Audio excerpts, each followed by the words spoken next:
You showed me that Dennis Prager video. Which one was that? It was an argument about Israel where he was talking about why Israel deserves to exist and stuff. After being there, man, holy shit. I feel like people have no idea I didn't even know what the hell was going on until I went to Palestine and saw how crazy it was. But what is it like? Tell me, give me your thoughts and your So experience. everyone mistakenly thinks that Hamas like controls Palestine. That's not true at all. There's 3 different areas that were drawn up with the original partition. It's the West Bank, which is totally under military rule by Israel.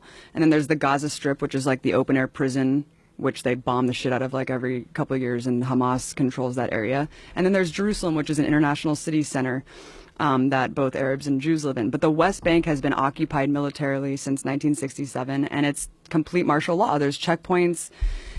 All political parties are illegal. You can't. Having a gun is like the least of it. You can't hold a flag. You can't belong to a political party. You literally can't do shit if you're a Palestinian. You just have to sit there and submit. And even if you share a photo of someone who was like killed by an Israeli soldier, you go to jail, and you go to jail for the amount of like months that. What? Yeah, based on the shares and likes of the photo, they'll penalize you more and put you in prison for longer and longer. I mean, I'll just tell you one story. If you put a photo on social media, like you put of someone who on Facebook, died, and they'll be like, "You're sharing a martyr and inciting people to like commit suicide, like on behalf of Palestinians. You go to jail," and they put them in jail. There's 99.7% conviction rate. Kids are tortured. Kids are in prison. It is absolutely insane. We went to the first day that we were there. We went to a funeral of some guy, some farmer who was shot by Israeli forces, and we went to the funeral. It was horrible. You know, all the women are wailing and crying. And as we're leaving, the Israeli forces had set up a checkpoint right outside of this dude's house and started tear gassing and shooting rubber bullets like at people who were simply attending the funeral, just to punish people for attending the funeral.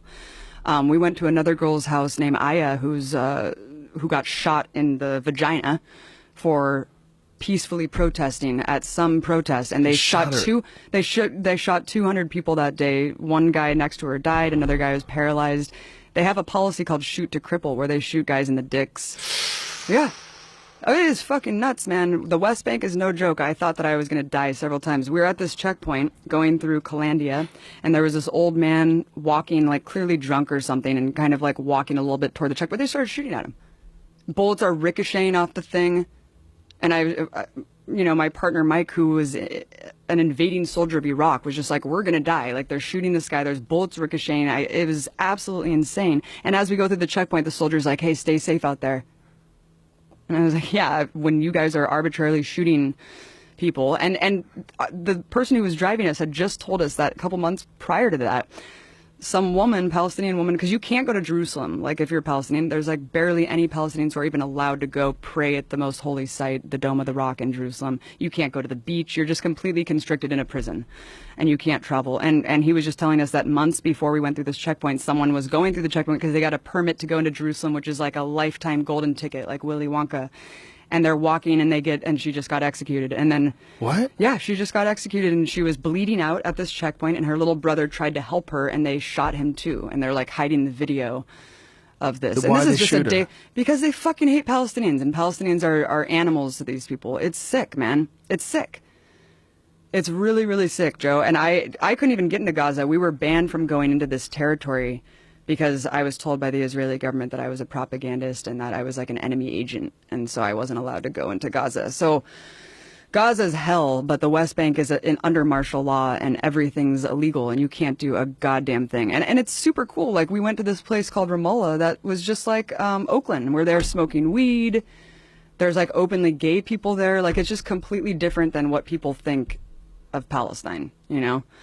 People think of it as just a bunch of people with turbans on blowing themselves And up. Hamas is like, Yeah. you elected Hamas. And like, well, Hamas doesn't want Israel to exist. It's like, well, actually, Hamas is controlling this one area for a reason, because it was built as this surplus when Israel was created. Millions of refugees were put miles away from the homes that they were ethnically cleansed from and put into refugee camps in Gaza. And when the Israeli military wanted more and more land, by the way, all settlements in Israel are illegal. All of them are illegal in the West Bank, but they just keep creating more and more and more. And we would go to these villages of just Arab people living in these villages, and the settlers will come. You have to be a fanatical fucking asshole to move from California to an Arab village in Palestine and set up a goddamn tractor trailer and just live on top of their home. And they can have giant machine guns. They can firebomb you, they can shoot you, they can beat you up. They're protected by the state. You can go with a tractor trailer, set up a home. The state immediately runs a water line, a power line, and a military outpost to protect you. And the Arabs are just sitting there waiting to get killed or attacked. It's absolutely insane. And the way home demolitions work are insane too, because like they either deliver a piece of paper with a rock over it, and they're like, here, if you find it, good for you, and if you don't, then you're screwed. And that's if you're lucky. If you're not lucky, your home will be invaded by settlers, and you'll be forced out of your home. There's videos of this all over the internet of like groups of settlers going and literally taking over Arabs' homes, and then they just are forced out. It's crazy, man. It's completely way crazier than I ever could have imagined. How long were you over there for? A month. Whoa. Yeah. Yeah. And we were simply, and people want to quabble about like, oh, it's not apartheid. There are different fucking license plates for Arabs and Jews. Like, you cannot go to areas. Like, Israeli soldiers were arbitrarily set up checkpoints and just shut you out of your neighborhood and force you to walk 3 miles to your home. Like, they can do whatever they want because you are under martial law.